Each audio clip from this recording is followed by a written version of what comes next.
75,000 miles, even though it was 14 years old. The leather seats were like new, as was the headliner.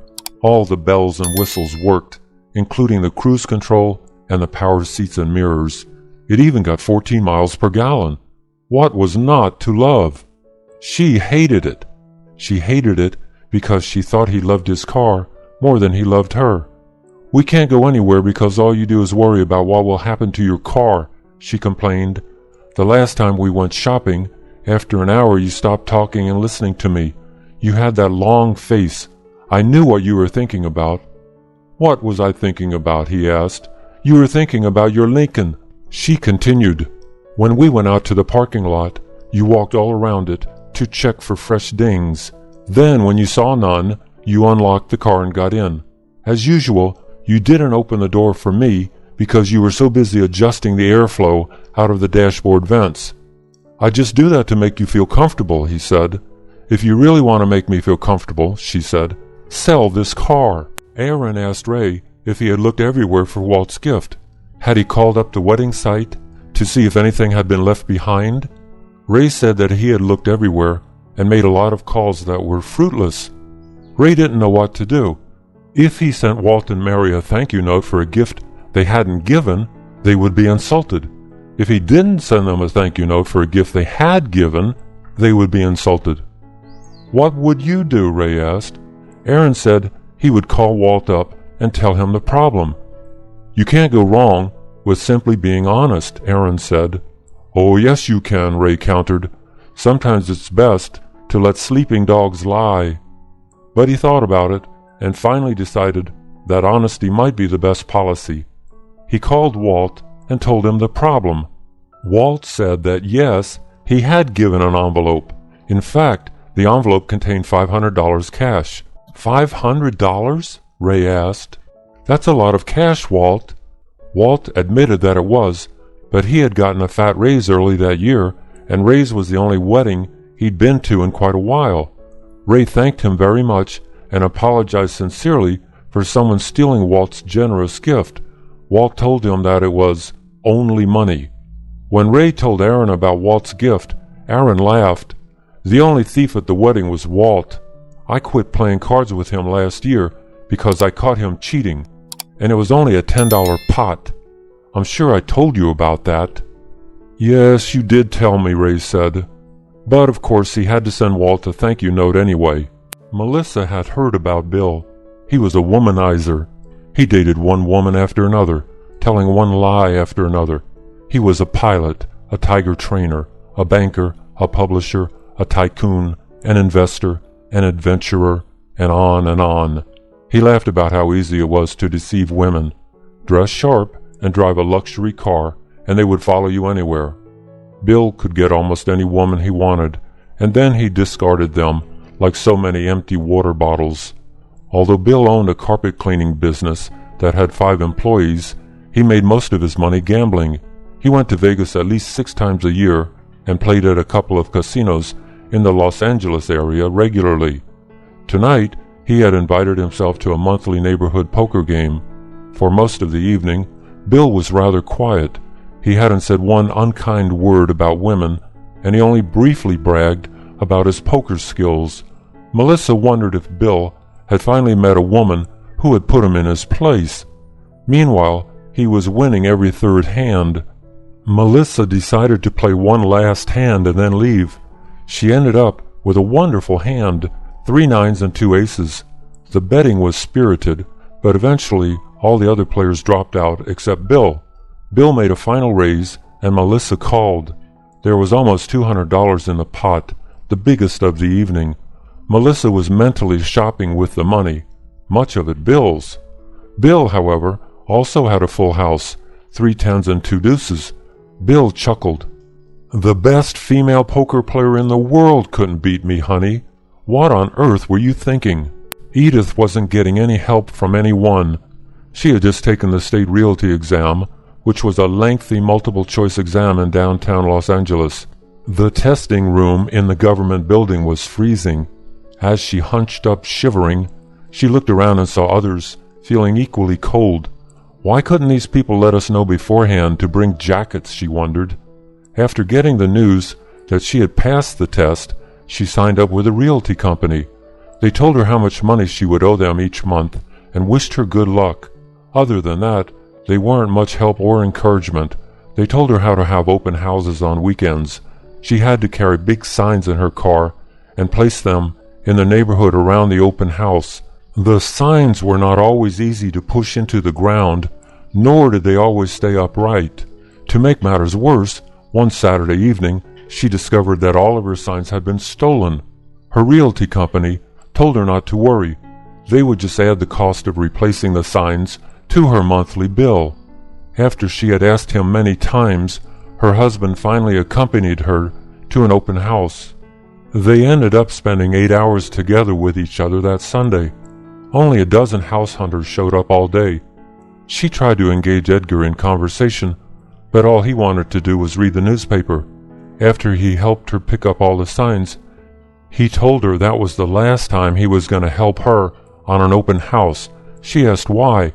He said he didn't want to talk about it. Edith wondered how long her realty career was going to last. 2 bombing attempts in London failed last night. A Mercedes was parked in front of a popular nightclub before closing time. There were at least 500 patrons inside the club. The Mercedes contained 11 full gasoline cans and 7 containers of nails. Apparently, the car was to be exploded by a call from a cell phone, but someone or something goofed. The cell phone call didn't trigger the explosion. Instead, some smoke started spewing out of the car. An ambulance happened to drive by. The driver, seeing the smoke, called the police. The police arrived quickly, and a bomb expert immediately entered the car and started disarming the vehicle. A few minutes later, the police were notified about another car, also full of explosive material, parked behind the nightclub. That vehicle was also disarmed. Twice in one night, deadly explosions had failed to occur. The bad guys had lost, this time. A new prime minister had just taken over in England. He said that God was watching over London.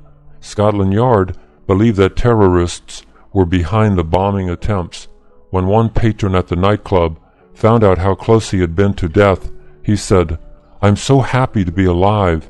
Last night I was dancing all night near the windows next to the street, and I would have been one of the first to die. It's scary to think about. I won't be coming to this club for another week or so." Adam and Constance were very religious.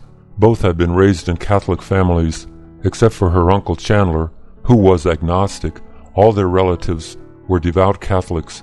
Adam's oldest brother was, in fact, a priest. Adam, as a youth, had been an altar boy and had prayed to God to become a priest. Instead, God made him a fireman. Constance had seriously thought about becoming a nun, but that was before she met Adam. Her heart fluttered at her first sight of Adam. He was taking pictures with kids at a charity event. What a big, strong man, she thought, and so good-looking. Constance took her nephew over to get his picture taken. She couldn't believe it when she saw that Adam was wearing a St. Christopher medal around his neck. "He's Catholic, too," she marveled. Not being a shy woman, Constance started up a conversation with Adam.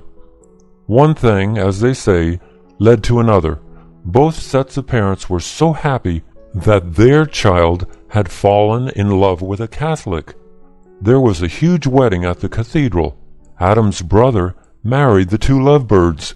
Everyone said it was the best wedding ever. When Adam and Constance got around to opening their gifts a few days later, Constance opened an envelope from her Uncle Chandler. In it was $100 cash. But the cash was inside a Jewish card for Happy Hanukkah. The note in the card was, "I couldn't find a wedding card that I liked. I know this is Jewish, but it really is a beautiful card, don't you think? Love and best wishes." Constance did not send her uncle a thank you note, nor did she ever talk to him again. She was unable to think about her wedding again without thinking about that card. "Why don't you ever take me out to dinner?" Ginger screamed. "All my girlfriends go out to dinner with their boyfriends at least once a week. They go to nice restaurants and they have a good time. Then they call me up the next day and brag about what a nice time they had. They make me sick, and so do you, you cheapskate. This was not the first time she had had this conversation with Barney. He replied, "How many times have I told you that I don't trust restaurant food? All you have to do is watch these specials on TV news occasionally to see what's going on in the kitchen. When you see how the cooks don't wash after using the bathroom, how they sweat into your food while it's cooking, how they touch every bite of your food with their hands, and who knows what else you don't see, then you'd agree with me." "You exaggerate," she yelled. "Not all restaurants are like that, only a few." He told her that even a few was one too many for him. "Well, one more week without going to a restaurant is going to be one too many for me, Buster," she warned. "Lester takes Heidi out 3 times a week. She has the life." Okay, Barney surrendered. He promised to take her out that Friday night to the best sushi place in town. The next evening, Ginger's best friend called. "Did you hear about Heidi? She almost died," she wailed. Heidi was still in the hospital. She had been taken to the emergency room that morning because of the bad scallops she had eaten at the most exclusive restaurant in Pasadena the night before. Zach drove over to his fiancée's place. She was in China visiting her parents. Her son Bradley hadn't gone with her. Bradley was a junior in high school. He neither liked nor disliked Zach, even though he had known Zach for 3 years. Zach was still trying to win Bradley over. He called Bradley to tell him that he was coming over. Bradley said okay. When Zach got there, he checked all of Christine's mail to see if there were any bills to pay. There were none. He asked if Bradley wanted to drive Zach's car. Bradley had a driver's permit and was always pestering his mom to let him drive her car. Bradley said all right.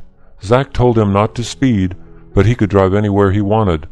Bradley got on the 210 freeway and headed northwest to where it meets the 5. Zach gave Bradley a few driving tips. Don't drive next to big rigs, because you never know when they might tip over and crush you. Don't drive behind pickup trucks with loads, because you never know when something in the truck will get airborne and come flying through your windshield. On their way back, Zach suggested that they stop at the driving range. He wanted to show Bradley how to play golf. Bradley wasn't enthusiastic. He preferred his video games. But Bradley soon discovered that golf was fun. He hit a large bucket of balls. Zach told him that he had a natural swing. The next day, Bradley, for the first time ever, called Zach. He had a few blisters on his hands. Zach said that was normal. Then Bradley asked if Zach would come by next Saturday so they could take a drive and hit golf balls again. Zach said of course, with a happy feeling in his heart. Senator Earl Adams recently admitted that he had been having sex with prostitutes. He claimed, however, that he actually wasn't having sex with them. He was just talking to them. But he did admit that he wore diapers during some of those conversations. When the senator got wind that a newspaper was going to reveal his shortcomings, he called a news conference.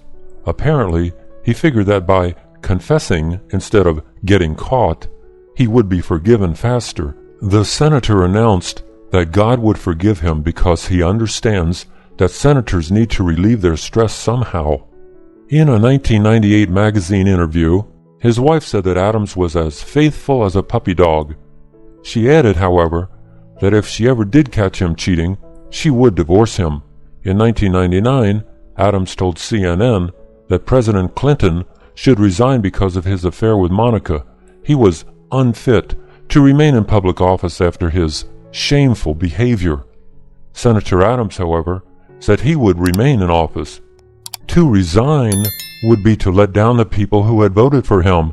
His wife announced that she loved him and would stand by her man. The U.S. Senate contains 100 of the most powerful people in the United States. They are elected because of their integrity, intelligence, and leadership.